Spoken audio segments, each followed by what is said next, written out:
Speaking of competition, wanted to update you guys on the schedule as far as what's going on right now.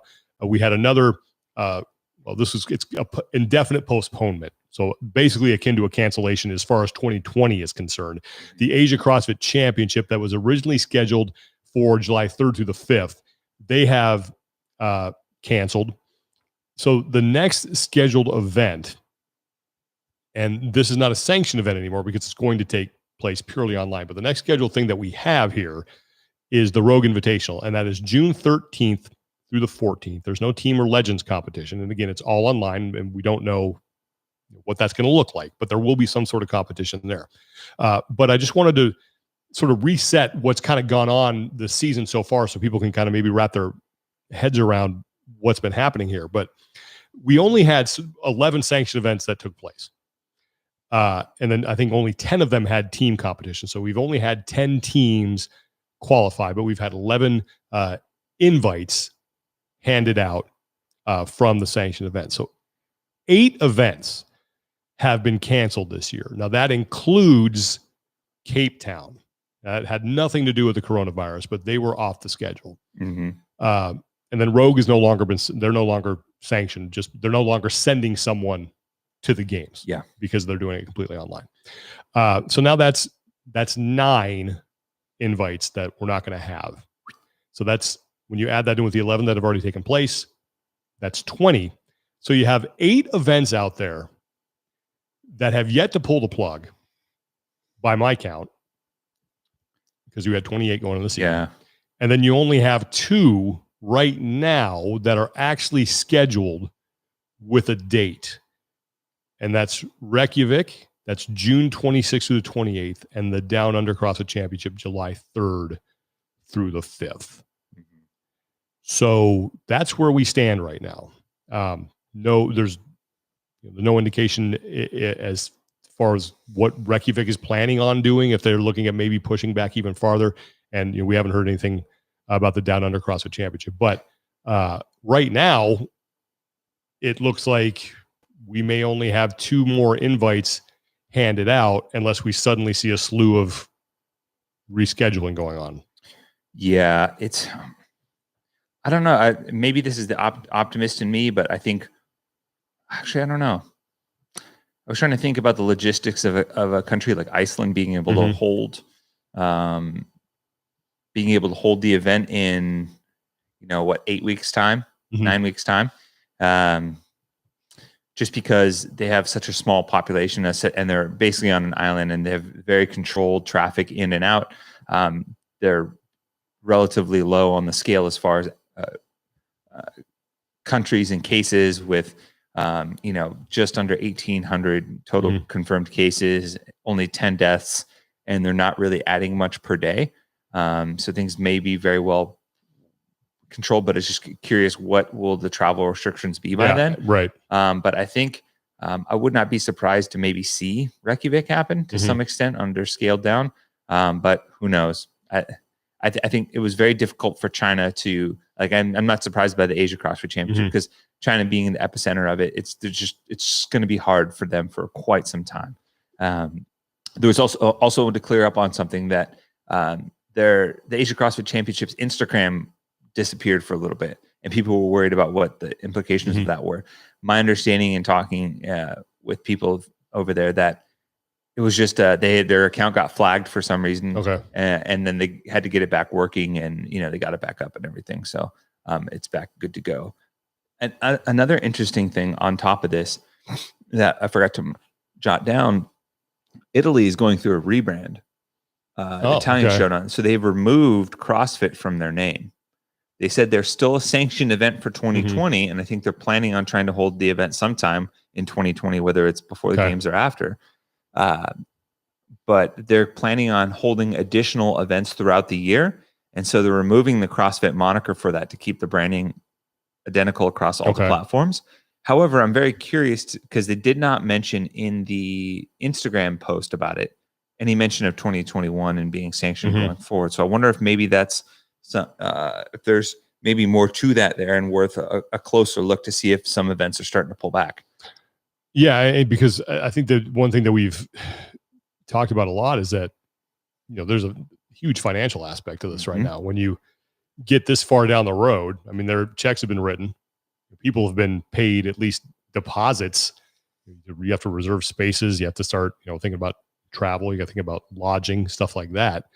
And then that now either has to be totally refunded, which sometimes you can't do. So you do wonder how many of these events are going to be able to absorb this and then be able to turn an eye towards 2021.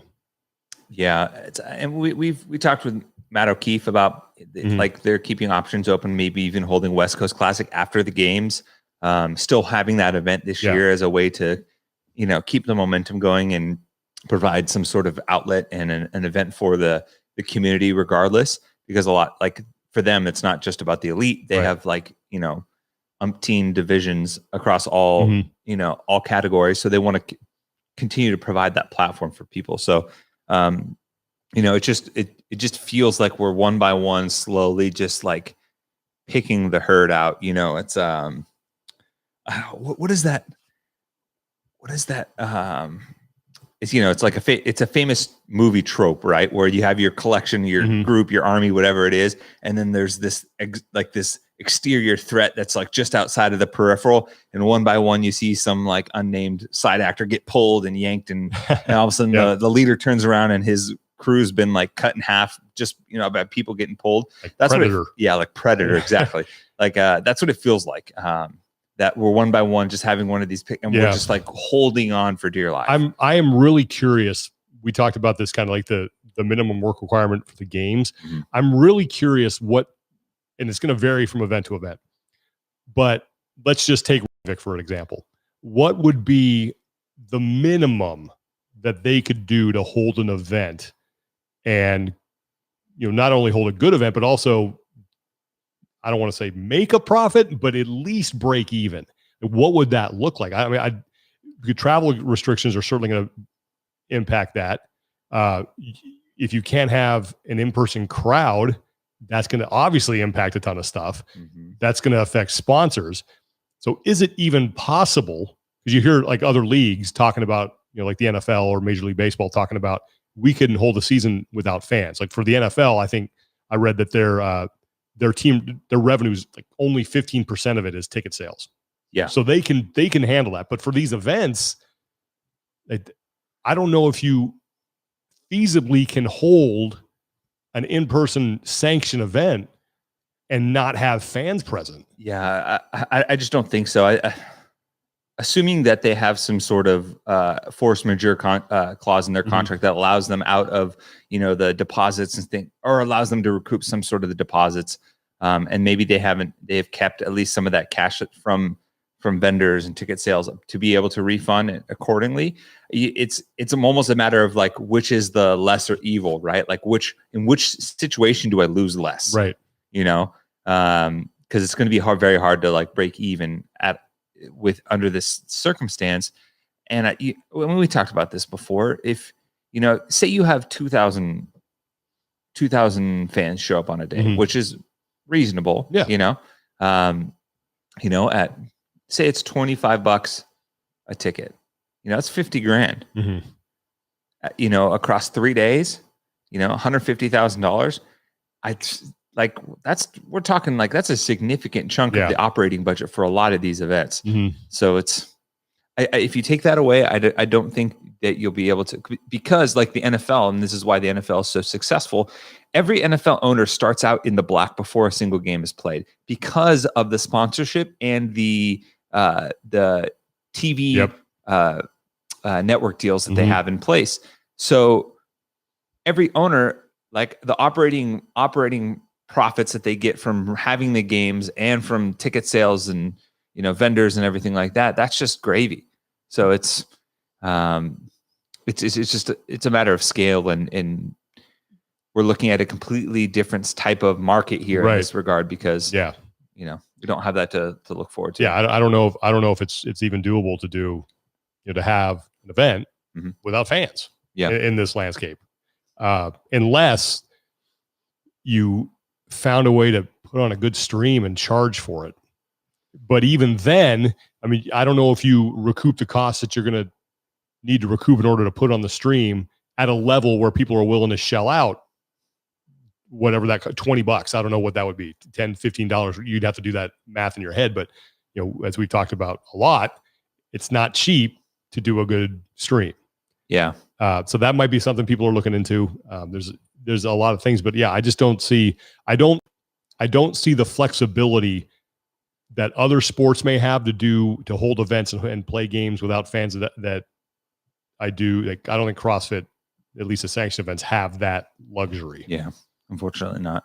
Yeah. But this is why I think that pushing the games back into September would actually provide the sanctioned events with, you know, obviously more runway now to maybe hold an event with fans under normal, whatever the new normal is going to be, but under normal circumstances where they might be able to make a little money. So that'll be, that will remain to be seen what the solution is going to be there.